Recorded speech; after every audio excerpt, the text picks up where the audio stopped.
재밌는 것 같아요. 스토리. 예. 3장에 보면은 신성한 멈춤, 지혜의 나무 아래에서의 휴식이라는 제목을 가지고 있는데 선생님이 네. 멈춤에 대해서, 네. 침묵에 대해서 이제 많이 이야기를 하셨는데 네. 이 저자도 그런 이야기를 하고 있습니다. 네.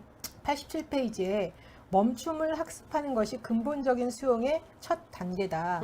멈춤은 활동 정지이며 더 이상 어떤 목표를 향해서 나가지 않을 때 잠시 일로부터 떨어지는 시간이다 라고 이야기를 하고 있습니다. 그러면서 이 87페이지에 조금 더 얘기를 하고 있는데요. 제가 그 87페이지 조금 읽어보겠습니다. 네.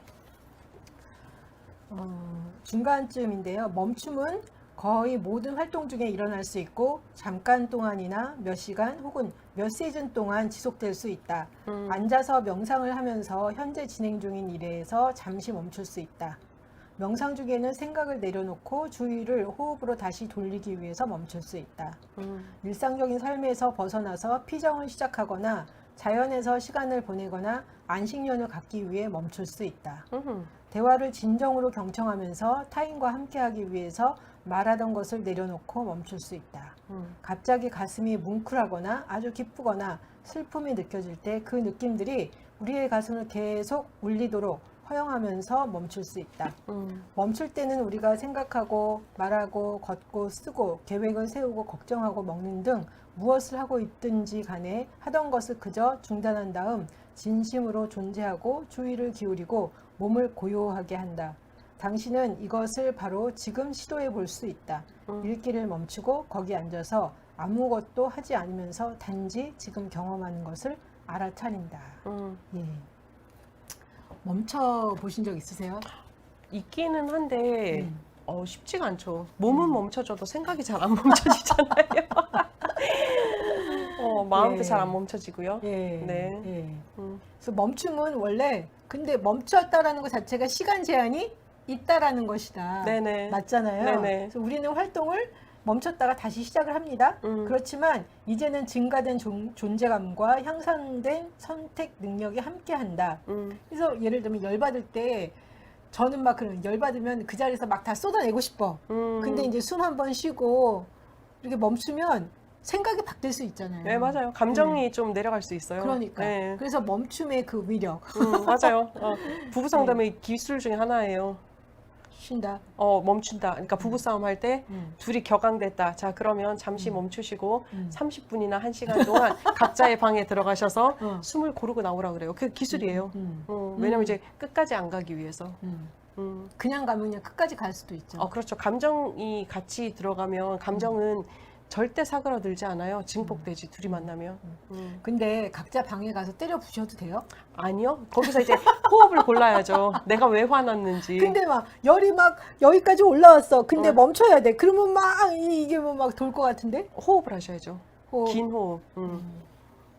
호흡을 하면 확실히 좀 가라앉긴 하죠. 하죠. 네, 맞아요. 아니, 짧은 호흡 말고요. 이런 우리가 흔히 하는 이런 호흡이 아니라 이런 호흡이요. 정말 긴 호흡. 예, 이거를 통해서 이제 그러니까 감정이 내려가는 경험을 하게 되죠. 그리고 감정은 나면 어차피 지나가는 거니까. 그죠? 그렇죠. 감정은 지나가고 감정이 내 몸에 남기는 것은 내 이제 분노나 나머지 잔재들인데 이 잔재들이 사실 흔적이 많으니까요. 필요하죠. 여기서 이런 이야기를 하고 있어요. 조종 장치에서, 그러니까 하던 일에서 손을 떼고 멈추면 우리를 몰아가는 욕구와 두려움을 명확하게 볼 수 있다. 멈춤의 순간 동안에 뭔가가 결핍되었다거나 잘못되었다는 느낌이 우리를 어떻게 미래에 열중하게 하는지를 의식하게 된다. 이를 통해서 우리는 어떻게 반응할지에 대한 근본적인 선택지를 제공받는다. 그래서 내가 컨트롤하려고 하지, 근데 멈추지 않는다는 거는 내가 컨트롤하려고 하는 거잖아요. 네네. 근데 멈추면 일단 어쩔 수 없으니까. 예. 할 수 있는 게 없으니까요. 예, 그죠? 예. 그렇죠. 멈춤. 예. 또한 신성한 멈춤의 기술을 통해서 우리는 경험으로부터 숨지 않는 능력, 도망가지 않는 능력을 기른다. 우리는 타고난 지성과 본래 현명한 가슴, 어떤 일에건 마음을 여는 능력을 믿기 시작한다. 멈춤의 순간에 마치 꿈에서 깨어난 것처럼 트랜스, 무가치함은 물러나고 근본적인 수용이 가능해진다. 저는 이 도망가지 않는 능력을 기를 수 있다. 저는 맨날 일단 피곤하다 그럼 무조건 먼저 도망가거든요. 네네. 예. 어렸을 때는 그렇게 해서 도망가다가 많은 걸 잃었어. 막 너무 힘들어. 그럼 하던 일도 그만둬. 뭐 그래? 이거 아니면 할 게 없어. 뭐 이래서 막 그만두고 포기하고 막 이랬어요. 그렇게 내가 그만두는 이유는 도망가기 위해서. 그러니까 그 상황을 못 견디니까 제가 도망가는 거였어요. 네네. 몇 번 도망가 보니까 나한테 남는 게 없더라고. 그래서 그건 제가 이제 발견을 했지. 암만 힘들어도 도망가지 않고 그 자리를 지킨다. 네. 예. 그래서 지금 보면 도망 안 가는 거는 잘해. 몸은 도망 안 가는 거 잘하는데 마음은 여전히 도망가죠. 네. 예. 도망을 갔다가 방법이 없으니까 다시 이제 마음도 이렇게 돌아오죠. 네. 근데 때로는 보니까 그런 때도 있더라고요. 도망가야 할 때가 있는데 그럼에도 불구하고 무식하게 계속 앉아 있는. 네. 네. 그래서 이거는 좀 이렇게 좀 균형을 잡아야 되는데 너무 도망가니까 그 현실을 직시를 해야 되는데 도망가다가 모든 걸 잃어서 안 되겠다. 그래서 이제는 도망가지 않고 자리를 지켜야 되겠다. 그래서 자리를 지키다 보니까 때로는 자리를 지키다가 움직일 때는 움직여줘야 되는데 못 움직이는 거예요. 네, 맞아요. 그래서 이거 도대체 계속 왔다 갔다. 네. 예. 분별이 쉽지 않죠. 저는 사실 못 도망가고 그냥 그 자리에 앉아 있는 편이거든요. 어렸을 때부터 엄마한테 혼나도 그냥 울고 앉아 있고. 네. 근데 그러다 보면 때로는 이게 그러니까 분별이 필요한데 이렇게 좀 움직여야 될 때가 있잖아요. 도망간다라기보다 네, 내가 맞아요. 움직여야 될 때가 있는데 그때 움직이지 않으면 그때도 내가 또 이제 힘들고 어려워지는 것들을 보게 됐어요. 그러니까요. 쉽지 않은 거. 이거는 그러니까 헷갈리는 것 같기도 해요. 항상 내 성향하고도 항상 이제 맞물려가는 부분인 거잖아요. 그쵸. 이런 이제 마음에 대한 부분이나 생각에 대한 부분, 행동에 대한 부분은 그러니까 참 타이밍을 잡기는 쉽지 않다. 그리고 이거를 중도로 가기는 많은 경험을 해보지 않았기 때문에 쉽지가 않다라는 많은 생각. 경험을 해보지 않아서 네. 중간에 이렇게 좀 중심 잡고 가만히 있는 게 쉽지 않죠. 않다. 예, 중도의 길이 되게 힘들잖아요. 그렇죠. 우린 중도 신학을 하였음에도 불구하고 네. 말만 중도 신학이지만 어쨌든 왔다 갔다 하죠. 왔다 갔다 하잖아요. 중도라는 말 자체가 어째 보면 중심이 없다라는 말이기도 하다 그랬잖아요. 이럴 땐 이럴 수도 있고 저럴 때 저 예전에 이제 배웠던 교수님이 그런 얘기 한번 하셨었거든요. 저럴 때 저럴 수 있고 좋은 말로 하면 유연성이 많다라는 얘기인 거고 나쁜 말로 하면 중심이 없다는 얘기다라고 하셨는데 그런 맥락에서 보면 너무 극과 극으로 가지 않는 이상은 괜찮지 않나라는 생각도 해보기도 하고요. 근데 그런 생각은 들어요. 이렇게 머리에 확실하게 인지가 되잖아요. 네네. 머리뿐만 아니라 이제 제 마음에 인지가 된 거겠죠. 네네. 이제 도망가는 버릇이 이제 쏙 빠지는. 네네. 네. 그러니까 이게 확실하게 인지가 되면 빠지는데 네. 그게 확실하게 잘 인지 안 될 때가 되게 많죠. 많다라는 네. 생각이. 그러니까요. 들어요. 어정쩡한 이제 계속 스탠스를 유지하고 있는 상황이 되는 거죠. 그렇죠? 그렇죠. 그러니까 맨날 어떡하지? 어떡하지? 그러니까요. 어떡하지? 어떡하지? 막 그러다가 이제 그냥 어쩔 줄 몰라 하고 그때 중심을 잡아야 되는데 중심은 없고 계속 어떡하지? 그러면서 왔다 갔다 하는 맞아요. 거예요. 네. 그럴 때 멈추라고 얘기를 하는 거죠. 여기서는 시선을 멈춰서 중도의 상태를 유지해라. 여기서 중도의 개념은 그거잖아요. 그 일 자체를 끌어당기지도 말고 밀어내지도 마는 상태. 그냥 품고 있으라. 근데 이게 이제 저는 어떻게 들렸냐면 그렇게 들리는 거예요. 우리가 이제 관상기도를 하다 보면 머리가 멈추기가 쉽지 않죠. 그렇죠. 저는 사실 또 약간 머리가 되게 많이 돌아가는 사람이에요. 잔머리가 돌아가는 건 아닌데 끊임없이 생각을 하는 거예요. 네, 그래서 약도 먹어봤거든요. 한약 잠을 못 자가지고 그래서 그거 먹으니까 이제 머리 생각이 살짝 멈춰지긴 하더라고요. 근데 그런 상태에서 우리가 관상기도를 물었을 때 그 유 교수님이 그 얘기 하셨거든요. 흘려보내라고. 너 왔구나, 안녕, 가. 너 왔구나, 그래, 안녕, 가. 이렇게. 그럼 뭐가 남나? 그게 이제 무의 상태인 거예요. 그러니까 여기서 말하는 멈춤의 상태가 그건가라는 생각은 들더라고요. 재밌어요. 그렇죠? 91페이지에 스스로 결함이 있고 사랑스럽지 않다고 느낄수록 우리는 그림자의 수중에서 벗어나려고 한다. 우리가 두려워하는 것으로부터 달아나면 내면의 어둠은 더 더 커진다. 그래서 이제 도망가지 말고 그 자리에 있어라. 내면의 어둠이 더 커지니까. 네. 라는 이야기를 하고, 우리 마음에서 만나거나 느끼지 못하는 부분이 모두 신경증과 고통이 된다. 고통을 피하고 경험을 통제하려 할 때 우리는 자신의 느낌으로부터 멀어져서 신체적, 정서적 요구를 무시하거나 부정하게 된다라고 이야기를 하고 있습니다. 선생님이 왜 뭐 미진한 감정 이거는 만나주지 않아서 그런 거다라고 이야기를 했잖아요. 네네. 예, 네. 조금 더 설명을 좀 해봐 주실래요? 내 속에 계속 찜찜하게 남아있는 감정들이 있는 거예요. 그거는 이제 우리가 제껴놓은 감정인 거죠. 근데 그게 이제 왜 그런지를 모르는 상태에서는 힘이 생길 수밖에 없는 거예요. 비밀인 거죠. 내가 가지고 있는 감정들, 여러 가지 감정들이 우리한테 있잖아요. 근데 그 감정들 속에서 비밀의 감정들이 많은 거예요. 내가 내보이고 싶지 않은 감정들, 그 경험들에 따른 이제 그 반응 감정들 있잖아요. 그런 경우는 이제 미진함으로 남아있는데 이 미진한 감정은 나한테 비밀이 되는 거예요. 비밀이 된다라는 것은 무엇이냐? 나를 좌지우지할 수 있는 능력이 생긴다라는 거죠. 조금 더 쉽게 설명을 하면 제가 예전에 이제 초등학교 때 저한테 이제 남동생이 2살 터울이 있어요. 그 초등학교 5학년 때인가 4학년 때인가 정확히 기억이 안 나는데 아빠가 출장 갔다 오셔서 그리스에서 그 접시를 사오셨어요. 이 장식하는 접시, 되게 멋있는 접시. 근데 저희 엄마가 마루 한가운데다가 걔를 정리해놨단 말이에요. 근데 제가 동생이랑 공놀이를 했나 거실에서 저희 엄마가 안 계셨으니까 하다가 제가 그렇죠, 깬 건 많이 깨진 않은데 이렇게 동그란 접시에 요만큼이 깨진 거예요. 까만 접시였어요, 다행히. 그래서 저는 그 매직으로 칠하면 되겠구나 생각을 해서 매직으로 칠했단 말이에요. 근데 진짜 깜짝같이 안 보였어요. 그때 한 4학년, 5학년 나이의 눈에서는. 그런데 엄마가 그날 발견을 못 하셨죠. 근데 이제 그게 뭐가 됐냐면 제 동생한테 삐끼가 된 거예요. 동생이 누나 이거 해줘. 싫어. 엄마한테 말한다. 그거를 거의 한 달 동안 제가 당하고 살았거든요. 근데 도저히 못 당하겠는 거예요. 그만둬! 나 엄마한테 얘기하고 혼날래! 그리고 나서 제가 엄마한테 얘기를 했어요. 엄마 사실 나 저거 하다가 저렇게 깼어요. 그랬더니 저희 엄마가 알고 있었다는 거예요. 괜히 난 헛고생을 한 거죠. 비밀이 그런 거예요. 제 동생이 저를 조종했던 것처럼 감정의 비밀이라는 게 그런 거예요. 저를 잡고 흔들 수 있기 때문에. 그래서 이 감정들이 미진한 감정으로 남아있는 거거든요. 근데 이 감정들이 계속적으로 제가 만나주지 않으면 이 감정들은 처음에는 분노 아니면 슬픔 아니면 뭐 고통 이렇게 딱지가 붙어 있어요. 네이밍이 되어 있단 말이에요. 그런데 이게 되게 많잖아요. 많아서 막 단지 속에 넣어놨기 때문에 나중에 끄집어낼 때는 얘들이 오묘하게 발효가 되어버린 거예요. 그러니까 흔적이 없어지는 거죠. 그러니까 이게 감정이 슬픔이기도 뭐야? 하고 그렇죠. 네이밍 자체가 안 되는 거예요. 그런데 그게 나를 끊임없이 흔드는 거예요. 근데 나는 왜 내가 이렇게 감정을 느끼고 내가 왜 이렇게 이런 부분에 대해서 화가 나고 내가 왜 이렇게 뭔가 아닌 것 같은 그런 느낌이 드는지를 모르는 거예요. 왜냐하면 네이밍이 없어졌기 때문에요.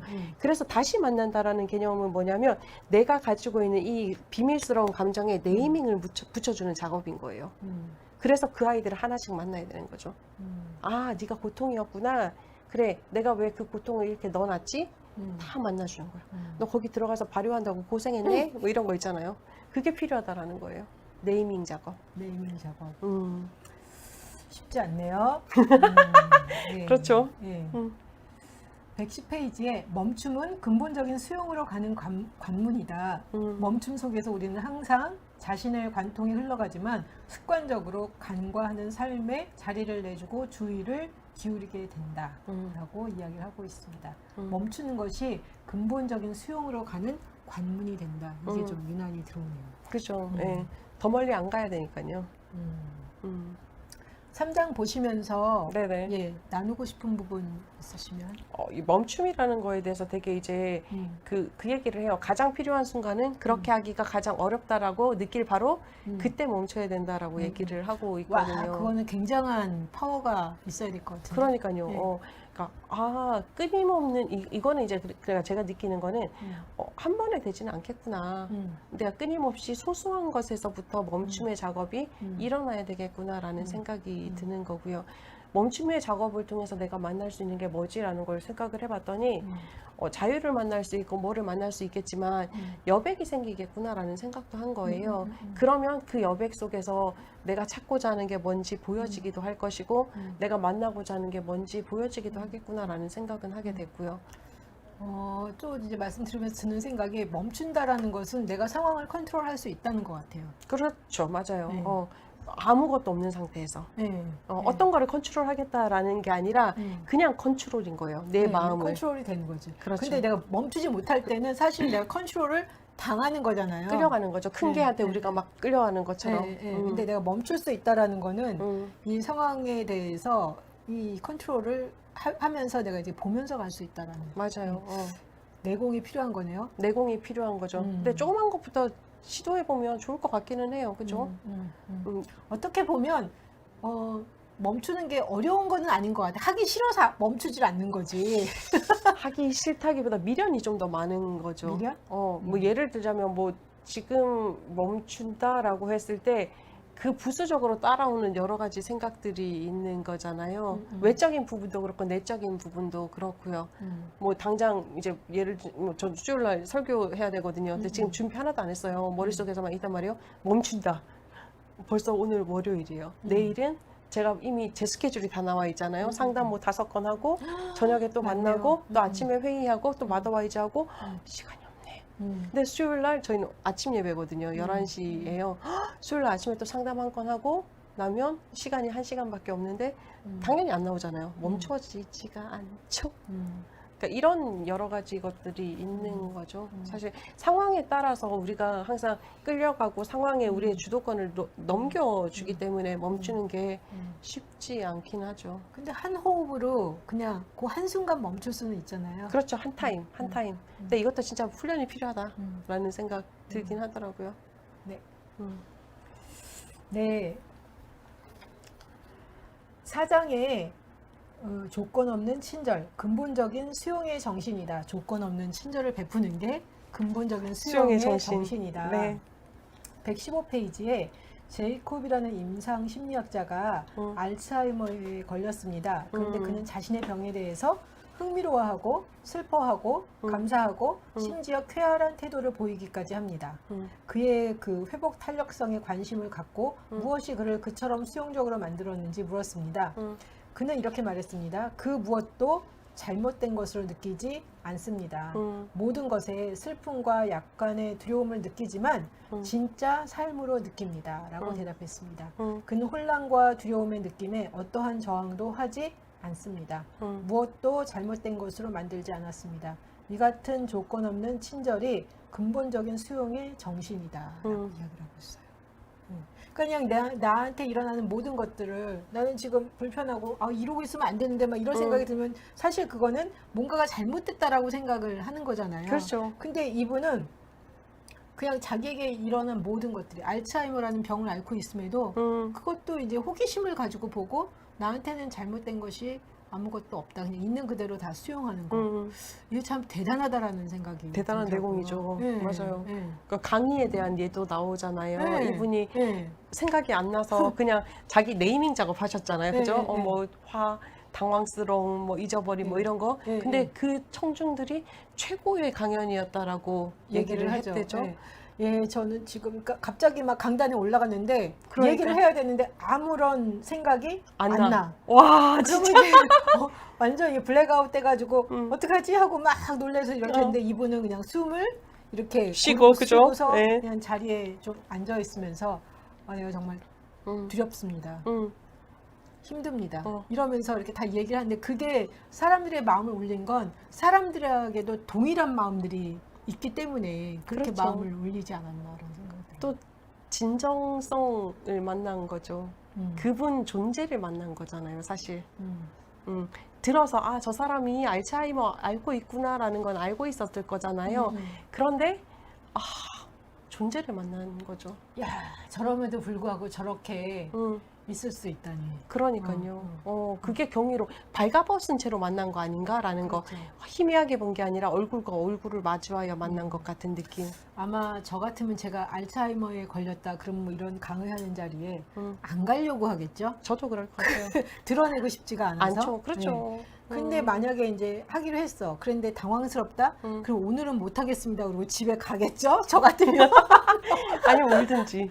울든지. 네. 근데 이분은 그냥 숨을 고르면서 음. 아, 자기가 이제 기억이 안 난다라는 거, 음. 힘들다라는 거, 당황스럽다는 거. 음. 그냥 이거 자체를 그대로 다 이렇게 인정을 하는 그 모습을 볼 때, 와, 진짜 저거는.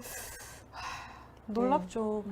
되게 대단한 용기인 것 같아요. 그러니까 이분이 수없이 많은 시간 동안 자신을 바라보고 자신의 존재를 그냥 만나주고 한 내공의 결과가 아니었을까라는 생각이 드는데 되게 진중함으로 저한테는 와닿았었어요.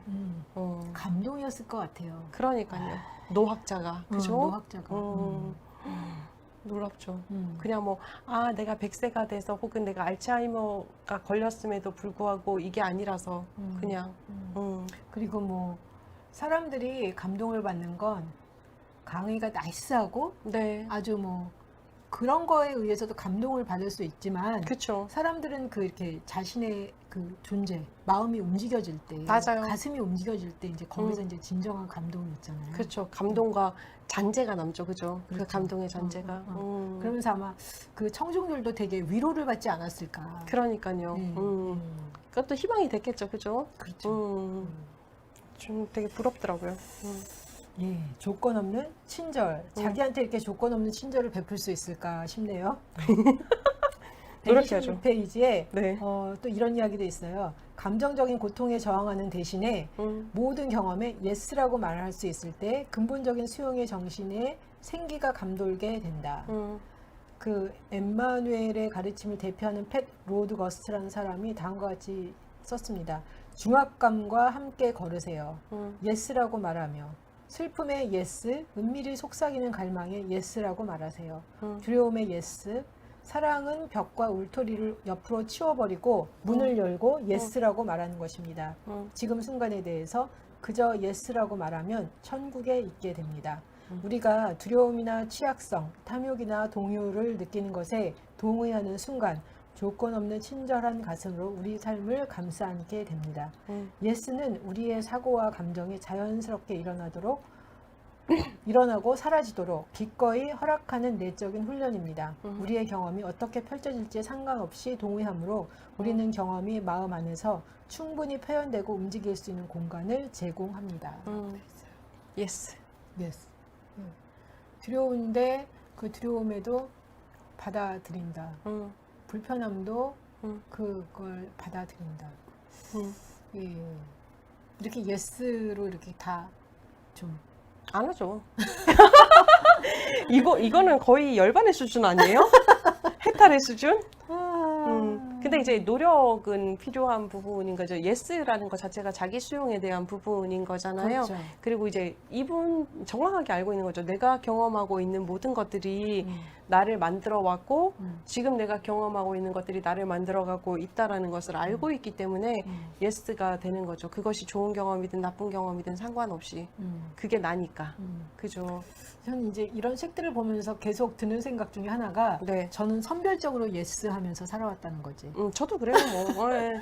마음에 들고 내가 받아들이고 싶은 거는 예스, 마음에 안 들고 받아들이고 싶지 않은 건 노 이렇게 했는데 그렇게 해서 그냥 삶이 평탄하게 갈 수 있으면 좋은데 그렇지 않죠. 않다는 거예요. 네, 맞아요. 그래서 이제는 마음에 안 드는 것도 예스를 해야 된다라는 거에 대해서 이제 저도 이제 마음은 열리기 시작을 했고 불편하고 두렵지만 그럼에도 그냥 하나님 불편해요. 이게 걸기적거려요. 그렇지만 그래도 내가 그냥 한번 함께 있어 볼게요. 여기까지? 제 수준은 거기까지예요. 좋죠. 네, 맞아요. 저도 거의 그 수준이기는 하죠. 네, 그 수준이지만 그래도 이제 좀 더 저한테 관용적으로 바라보려고 애쓰고 있는 부분은 있는 것 같아요. 우리가 불편하고 받아들이고 싶지 않다라는 건 사실은 우리의 기준이기도 하지만 사회의 기준에 근거한 게 더 많잖아요. 그 말은 이제 우리가 우리 삶의 주도권을 나 자신보다는 자꾸 사회 혹은 타인에게 그러네요. 넘겨준다는 거잖아요. 그러네요. 우리가 사실 뭐 아무런 비교 대상이 없으면 내 자신한테 왜 만족감이 없겠어요? 아, 보니까 탤런트를 보니까 내 외모가 떨어져라는 게 보이는 거고, 그죠? 잘 사는 사람을 보니까 부자들, 뭐 10대 부자들을 보니까 아, 내 삶이 빈곤하구나라는 게 보이는 거고, 정말 똑똑한 사람을 보니까 내가 무식한 게 보이는 거고, 그런 거잖아요. 그러니까 삶의 주도권은 우리에게 있음을 기억해야죠, 늘. 여기서 좀 더 이야기하고 싶으신 거. 그 내면에 대해서 이제 질문하기, 그다음에 네이밍 작업, 주목하기 이 부분에 대해서 이야기를 했잖아요. 되게 좋은 이제 그 상담적 기법 중에 하나인 거예요. 끊임없이 자기에게 질문을 하면 자기 탐색이 이루어지는 거고 그 자기 탐색을 통해서 근본 없는 그런 그 발효식품 되어버린 그 감정들이나 생각들이나 흐름들을 찾아볼 수 있으니까 말이죠. 그러니까 저는 이 책을 읽으면서 어떤 느낌이 들었냐면 되게 상담적이다, 책 자체가. 그래서 임상심리학 학자니까 뭐 그렇겠구나라는 생각을 했고요. 요것을 좀 더 접목을 시켜 볼 수도 있겠다라는 생각을 하기는 했었어요. 근데 조금 더 열린 경험이 필요하겠다라는 생각도 하고요. 저 자신부터 조금 더 열린 경험이 필요하겠다라는 생각도 했고, 저 스스로에게도 조금 더 이거 친절이잖아요. 그 조건 없는 친절은 조금 더 나도 나한테 한번 해봐야 되겠구나라는 거는 생각을 해보게 됐죠. 이 타라 브렉이라는 사람이 그냥 뭐 공부만 하고 학자인 게 아니라 네. 임상심리학자로 본인이 이제 뭐 많이 경험도 하고 상담도 네. 했지만 네. 거기 이제 이분 같은 경우에 이제 명상을 하는 네네. 그래서 이제 영성이 깊이 있게 있으면서 이제 자기 자신을 굉장히 많이 본 사람 같아요. 네네. 어렸을 때부터 관심이 맞아요. 많았고 그래서 이렇게 좀 깊이 있게 솔직하게 이야기하면서 이제 자기 이야기들을 많이 하잖아요. 네네, 맞아요. 예, 그래서 그런 부분에 대해서도 저는 도움이 되게 많이 된 것 같고요. 특별히 또 이제 여성이 쓴 책이라서 그런지 굉장히 이렇게 좀 섬세하게 네, 다뤄서, 부드럽죠. 예, 네. 부드럽고 섬세해서 되게 좋았던 것 같아요. 네, 맞아요. 되게 가감 없이 자신의 경험, 자기가 만난 내담자들에 대한 경험을 쓴 게 참 따뜻하게 다가오는 것 같아요. 예. 그리고 비슷한 고민. 그렇죠. 오늘 저희가 이 받아들임이라는 책을 지금 시작했고요. 1부에서 4부, 4부까지, 4장까지 이렇게 살펴봤고요. 네. 다음 주에는 저희가 5장에서 5장부터 8장까지 8장까지. 예, 같이 한번 살펴보겠습니다. 그래서 기회가 되시면 이 책 한번 읽어보시면 도움이 많이 되시지 않을까 싶어요. 네네, 혹시 내가 너무 답답하다, 그런데 답답함의 근원을 잘 모르겠다, 혹은 내가 너무 불안하다, 내가 너무 싫다, 삶이라는 것 자체에 대해서 의미를 찾지 못하겠다 하시는 분들은 읽어보시면 참 도움이 될 것 같습니다. 네, 감사합니다. 행복한 하루 보내세요. 안녕.